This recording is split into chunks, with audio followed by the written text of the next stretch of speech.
Hi, Facebook friends. Helen Archontou here, CEO of the YWCA of Northern New Jersey. It's Friday. It's been a week, huh?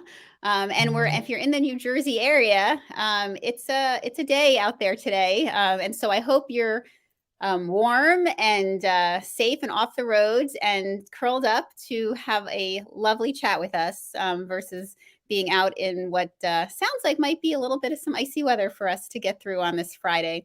But we are in February. That happened so fast.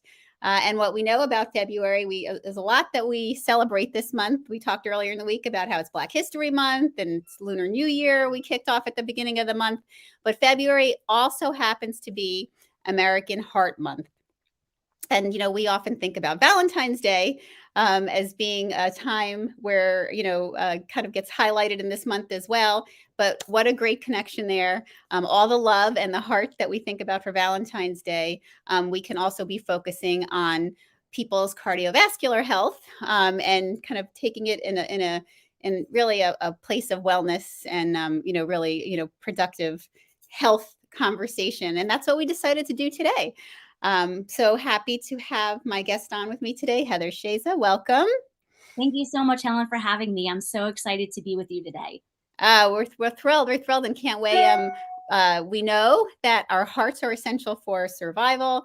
They are part of our circulatory system. If you remember back from your school days, they are responsible for pumping oxygen-rich blood throughout our bodies. But we know that having a healthy heart allows us to stay active and long for life. It really is a key, obviously, key organ, and it's so important to make good decisions to be able to promote heart health for sure. Sometimes it's hard to know what decisions, those are. And, we forget because it's been a long time for some of us since we've been in school about, some of that. So it's great to be able to have someone like Heather with us today to remind us of some of these key decisions and learn about her work, which has just really been focused in this area. Heather is a registered dietitian and the owner of Welding Wellness, a virtual insurance-based private practice here in New Jersey. Her mission is to help men and women with heart disease regain their strength and energy through nutrition, and her services include one-to-one nutrition coaching, writing, and recently she launched a membership site called the Heart Health League. She received her bachelor's degree in nutritional science from Rutgers University and a master's degree from College of St. Elizabeth's, where she also completed her dietitian internship, her dietetic internship. She is also a certified diabetes care and education specialist, as well as a clinical lipid specialist.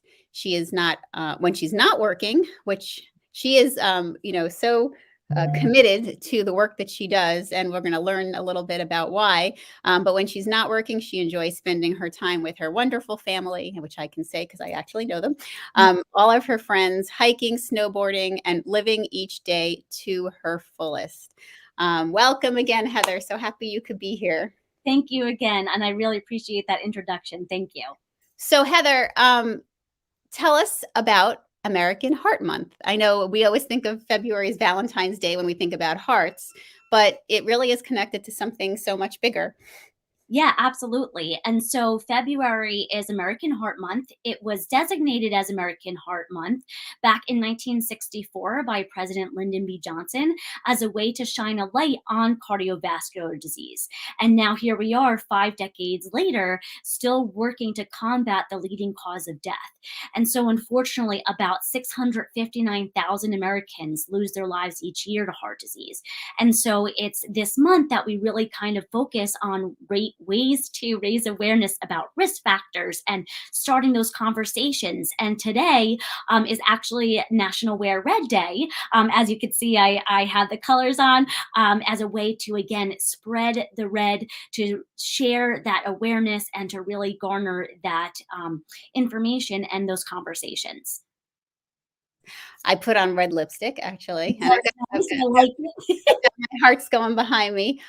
So yes, I know that that's today. And actually, there's a great event tonight for anyone watching too, the National Coalition of 100 Black Women are having an event focused on this wonderful day of red and focused around heart health too. So if anyone wants to join this evening, go to their website. But it's wonderful to hear about how this distinction of this month has really grown and really has morphed into so many opportunities to really educate all of us. So I'm grateful that you shared that level of detail for all of us. So I know for you, I know a lot of people go into this line of work, and everyone picks their path, for different reasons. But I know for you, this has a very, very personal. This is a very personal path for you and a journey, and really a life goal. Could you talk a little bit about what made you specifically not just go into this work around being a dietitian, but why you specifically wanted to focus on heart health? Yeah, absolutely. And so nutrition has always been a part of my life. When I was 5 years old, I found out that I had high cholesterol after my dad had had his first heart attack at the age of 40. And so during that time, he also found out that he had type 2 diabetes. And so, as a family and with my mom's help, we started to create a conscious effort to change our eating behaviors and habits. At that time in the early 90s, it was here's the American Heart Association books, here's the American Diabetes Association book, and how do we put it together? And so it's always been a part of my life. And flash forward to now, I decided to specialize specifically in heart health because of my dad. Because unfortunately, he lost his battle to heart disease when he was 47 years old from his third heart attack. And it was also years later that we would find out that my twin sister and I not only had high cholesterol, but familial hypercholesterolemia, which is also known as FH. And so, what's important about that is FH causes elevated cholesterol levels above and beyond what normal cholesterol levels would be. And it's also the number one genetic cause of heart disease. So, it increases your risk for early cardiovascular events and also increases your risk for heart disease and stroke. And so 1 in 250 people have it and they don't necessarily know about it. So 80% of people don't know they have it. And why it's so important is because it travels in families too. And so my dad had FH, which trickled down to me and my sister. And so you have about a 50% chance of passing it on to your children. And that's why when you find FH, usually you also find families. And so I really wanted to, my dad was my whole purpose and my passion, just starting Welding Wellness and to helping men with heart disease regain their strength and energy through nutrition, and hopefully, working with them to allow them to save time, to spend more time doing the things that they love to do with the people that mean the most to them. And I'm so grateful and thankful for you sharing that story. I know it was such a heartbreaking loss for your family, of course, but how what a wonderful tribute to him and his legacy to take that and help hopefully keep other families from having to experience it, and also to be able to really make a focus for you and for your sister to be able to lead your lives now knowing this information and make the decisions needed for better health. And so I'm always so inspired, and this is part of what YWTV was really created and what it's all about. I'm always so inspired at what takes, women entrepreneurs like yourself, and what pushes them towards their business and creating their path and kind of taking inspiration, like what you just shared, and making a life journey out of it, and obviously impacting so many in such a positive way in doing that. So, not only do am I grateful for you sharing that story, in terms of, from the health aspect, but also from the aspect of all of our women business owners who watch this to know that, your passion and the values and your life experiences that are important to you really can shape, and can forge your future. You can have passion projects to move forward. Yeah. So let's talk more about heart health. With that, is it really what you think about from a nutrition perspective, that are those decisions really it? I mean, obviously you talked about some of it being genetic. So Mhm. what are the pieces that we have control over versus the pieces that we're born with? Yeah, that's an excellent point. And so, we have those non-modifiable risk factors, is those factors that we can't change. Like you mentioned, we can't change genetics, we can't change age or our gender or things like that. But modifiable risk factors are ones that maybe we do have a little bit more influence on. And so some of those things is nutrition, which I'll talk about in a second. But some of those other risk factors are high blood sugar, high blood pressure, overweight, obesity, smoking, and also stress. And there's so much that goes into it. And so when it comes from a nutrition perspective, we can make an impact on that. So with healthy dietary changes, we can impact about 80% of our risk to reduce our risk for heart disease and stroke. So nutrition can have an impact. And so from that perspective, what are some of the kind of nutrition decisions that we should be thinking about in terms of making, good ones on that track?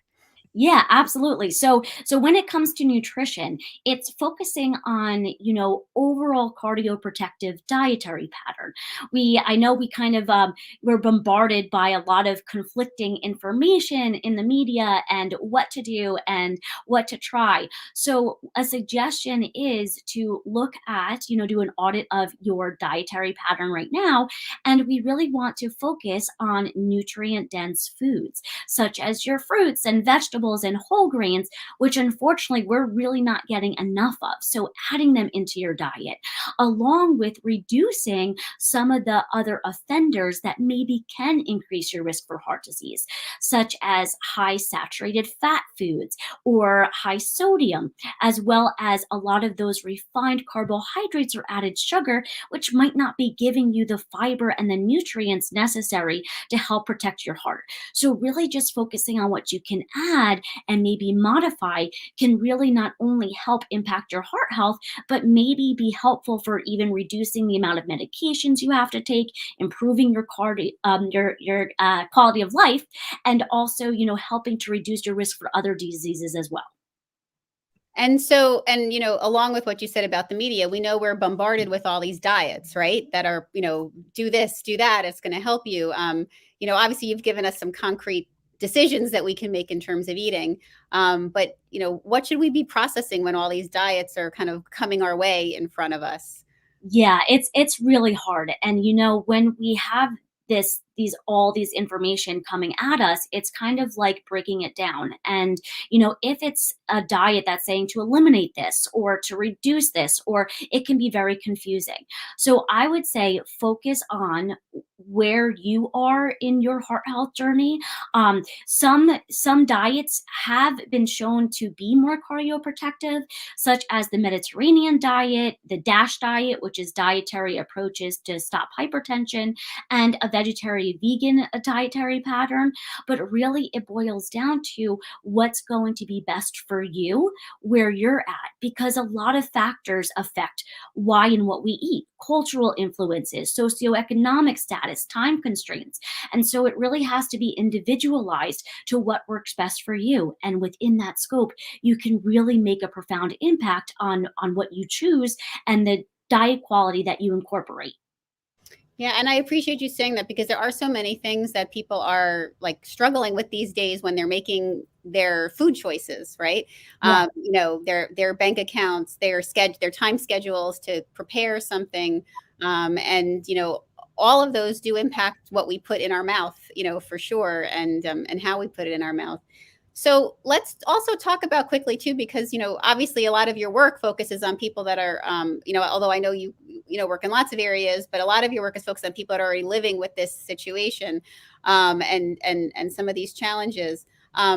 I guess, and if people are feeling like hopeless, like I'm an old dog and I can't learn new tricks. Like this is how I eat. This is what I do. Mhm. Um, what's a message you have for people that might be struggling with the mindset thing, thinking that I can't make these kind of changes now? That's a really good point, and mindset is key, I think, in any aspect of behavior change. And so it's looking at that mental component, right? And when we kind of think, "I can't," reframe it to, "I can," right? And focus on just one small action you can do, because over time, those small actions can become really big actions. And even no matter what stage of heart disease you might be in, maybe it's for prevention, maybe you just had a heart attack or stroke, you can make an impact. And so instead of focusing on how long you have to go, just focus on starting with one simple step, whether it's your nutrition, or maybe adding in a vegetable, or maybe it's baking instead of frying. Like, just those small things can really be influential. And I know that there's so many recipes out there that actually can make things. I know we kind of all get stuck in our mindset of it only tastes good when it's this way, but Right. there's so many ways to prepare things, and part of it is a learning curve. On feeling comfortable with dabbling a little bit in something new to see how it feels, and maybe it tastes good too. Right, exactly. And, with cooking nowadays too, and more people are cooking at home. But again, it's time constraints. Something easy can still be healthy and it still can taste good. It's just trying it and not being afraid to try it. It's okay if it goes awry or it doesn't turn out exactly as expected, but it's not always about making the best choice, just the better one. So maybe try something you haven't tried before, or incorporating, like you said, Helen, like a recipe that is easy, quick, but also in a nutritious way. So whether it's trying the Instant Pot for the first time, or doing a slow cooker recipe on a Sunday, you can really make some really tasty options that are going to also help you want to incorporate these lifestyle changes. Yeah, and I love that. It doesn't have to be the best option, but a better choice and a better way is for sure. So let's also talk about kids too, because this is definitely something that we grow up with, these habits, right? All these habits are something that came from somewhere. Um, Yes. you know, Trying to get in front of this and be a little proactive for those of us that are bringing along a new generation of eaters each day at their meals. What are some things we should be thinking about with the younger set so that they maybe grow up thinking differently? Yeah, and I think that's great. And the younger that we can influence dietary choices, the better. But again, kids go through food jags or like a picky eating stage. So, what I would suggest is, being number one, a role model, eating your fruits and vegetables. So that way your kids see you eating them. Get them involved. Having family dinners have shown a plethora of different benefits, including incorporating a heart healthy diet that can help them go into adulthood. It's also having them learn in the kitchen with you. So whether it's, if they're 3 or 4, helping you mix or mash, and maybe if they're a little bit older, allowing them to take part in the cooking process. Because as a family, you can really make an impact. And then when you establish those healthy patterns of eating, that gets them more inclined to try new foods. And another thing that's really important too is it takes children 8 to 20 trials to develop a preference for a food. So that means patience is going to be key when your kids are trying something new. They might not like it for the first 7 or 8 times you try it, but on that eighth time, it might be the key. So just try things different ways, try it in a fun and inviting atmosphere, and always create a positive environment to have them try new foods. Wow, that's a stunning statistic as a parent to think about how many tries, because I know that sometimes you make something new, you put it in front of them, and if they don't eat it, you're like exit off the list and don't go Right. back there again. So it's a good reminder for all of us to kind of keep at it. And I also believe too, and I've tried to do this with my kids, although look, there's plenty of food that they shouldn't be eating at the same time, but giving them fruits and vegetables and smoothies as opposed to sugary drinks. Really, if you start young with some of that stuff, it does just become their way of life, and then they don't go looking or loving that stuff as much. So that's, I guess, definitely another piece of it for sure. Yeah, absolutely. It's incorporating just different things different ways, and just getting them excited about trying the things that are new. Yes, yes. So Heather, before I also want to talk about you and your business and how you getting your message out there, because I know that I follow you, and our viewers should be following you too. You can go to weldingwellness.com. We have the link here in our comments, so you can check out Heather's website, but you also should be following her on social media. She's on Facebook, she's on Instagram. She is always posting ideas, and regularly, I think almost daily, you go live, or a couple times a week you go live with some great conversations and tips for your followers. Can you talk a little bit about how you've taken this passion and this practice that you've created, and what ways people can get engaged with you and the work that you're trying to do? Yeah, absolutely. So thank you so much for that. And yeah, I try to, meet you where you're at within your heart health journey. So I am, I have my website, which is weldingwellness.com. I also have a free Facebook group called Thriving with Heart Disease.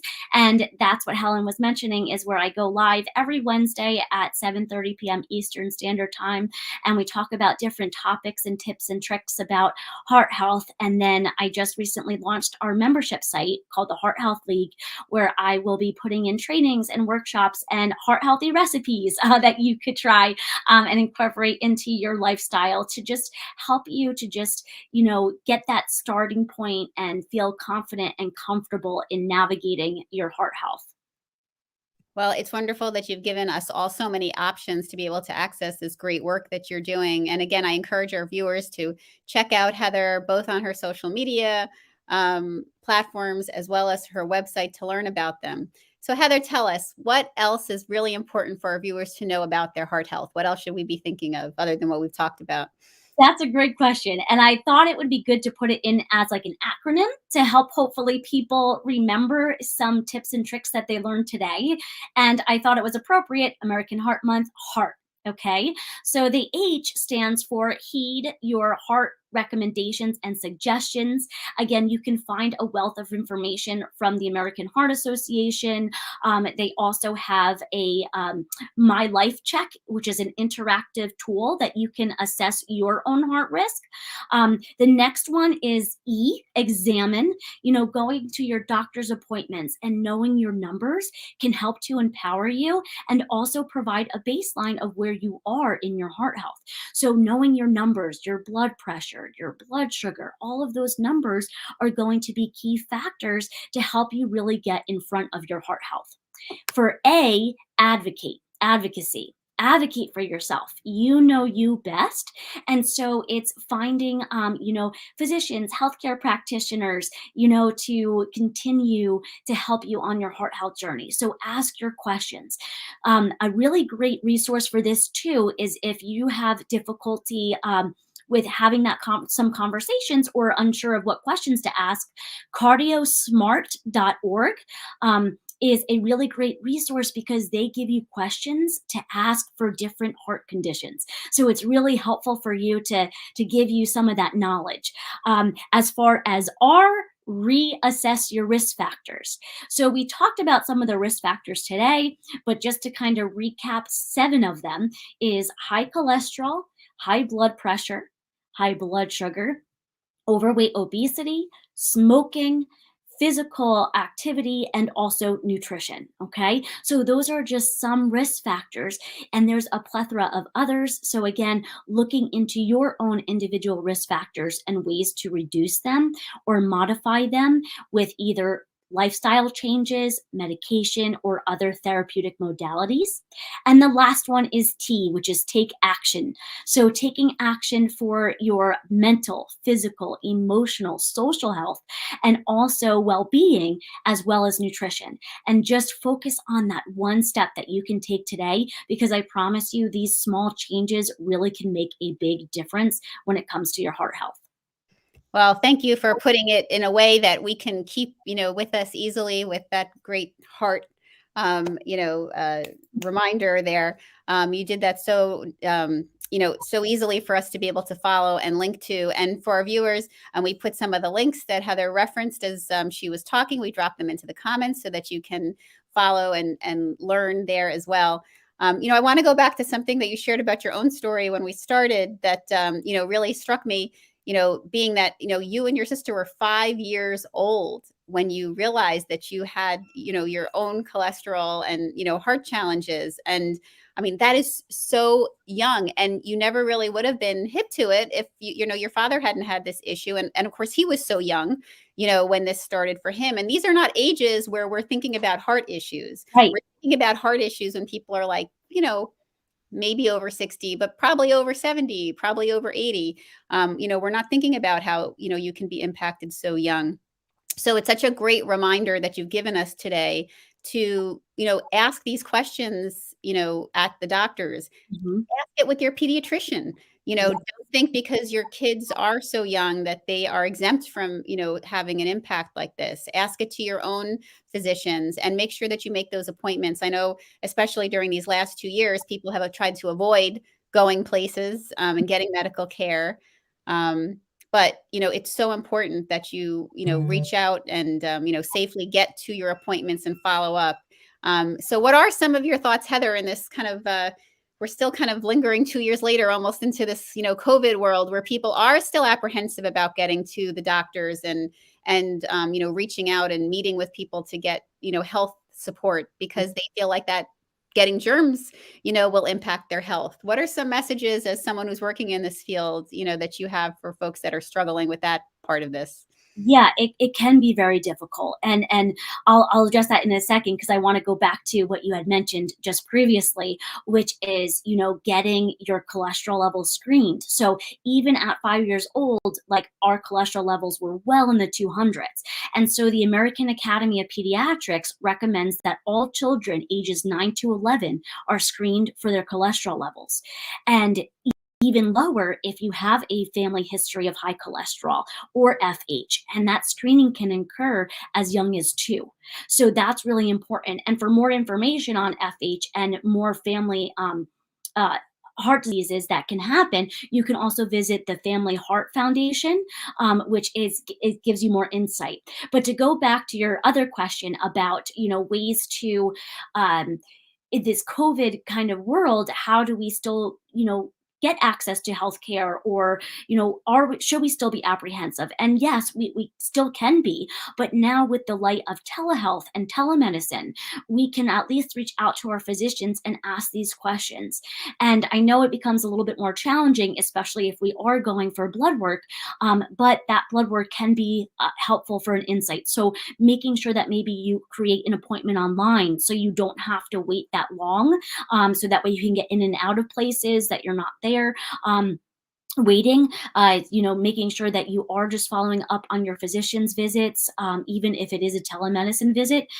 You can also, it's like, let's say you've had high blood pressure, you could buy a blood pressure cuff and check your blood pressure at home. So there's different ways that we can at least start to, have that conversation and talk about our heart health and still make an impact even with the pandemic. Yeah, and I think, we definitely have all become much more adept at having some of these things like the oximeter, if that's the right way to say it, or the, the blood pressure machine, or Apple Watches that do different, tests. That they're good tools. None of them should keep you from going to real medical health, practitioners for follow-up, for sure. We can't manage these things on our own, but having, great professionals like Heather and our doctors to work with can definitely keep us healthier, stronger, and most importantly, making better choices. Mhm. Hopefully getting ourselves on route to the best ones. Yeah. And again, if you do feel like you are having symptoms or signs of any cardiac issues, you should always talk to your doctor and always seek medical help, because especially in wintertime, the amount of heart attacks tends to increase. So it's really important all year through, but especially, now, to really just, you best. So follow up. Yes, yes. And days like today too, when we're expecting snowfalls and ice falls and people are out, doing a little bit more possibly a little bit more activity than they're used to definitely causes, we know, strains on our bodies. So definitely to be mindful of all of that as well. Heather, thank you so much for this conversation. I know I learned so much. I know our viewers learned so much. And it's such a great opportunity for people to get connected with you and follow your work. And, what a tremendous resource to have someone specialized and so committed, not only because it's an important topic, because of, where it comes from for you and so many people that you've helped with your journey and sharing it. So thank you. Thank you so much for having me and for allowing me to talk about something I'm so passionate about. And, I hope to continue to help your viewers and many more people as we continue on this heart health journey together. Yes, and I'm sure you will, and I'm sure we'll keep talking. We'll find other ways to integrate this conversation going forward. For our viewers, there was so much in this conversation today that went so quickly, and I know we could talk so much more, but I do hope that not only have you listened to it, but that you integrate something that you learned today into a conversation with someone in your life. That's how, I like to say YWTV really spreads the information, and that's where our power comes from, is sharing the information. Take the link here, copy and paste this, and text it or send it on Messenger, post it to your Facebook page. Let someone in your life know. You could actually be saving the life of somebody in your circle by sharing this. So we do hope that you take the time to not only follow all the great information that Heather has shared, but to also in turn share it with those around you. What a powerful way to show your love this Valentine's Day and this February by doing that. Heather, thank you again so much for sharing, your work with us. And for our viewers, we hope you have a fabulous, restful weekend.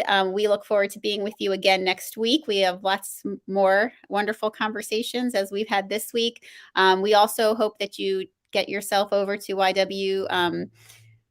YWCANNJ.org and follow us on our social media sites as well. We have so many great programs that are launching, even though it's icy and cold out there. We're thinking about summer camp, great opportunities for you to sign up, not only for our traditional wonderful summer camps that we have, but we have 2 new summer camp offerings this year, a social justice camp and a girls camp, girls leadership camp for our young people in our community. So we hope that you all check that out. We've got a great STEM program that we are launching for our girls again, another cycle of that. And we're also getting ready to launch a new girls empowerment program around voting rights and getting our young women engaged in the importance of voting. And all of our wonderful senior initiatives. On February 11th, we have a great conversation about brain games for our seniors. We know that's a way to keep them strong too, in addition to their heart health. So we hope that you check all that out. Everyone have a great weekend. Thank you so much, Heather, for being with us. And we look forward to seeing you all again soon. Bye-bye.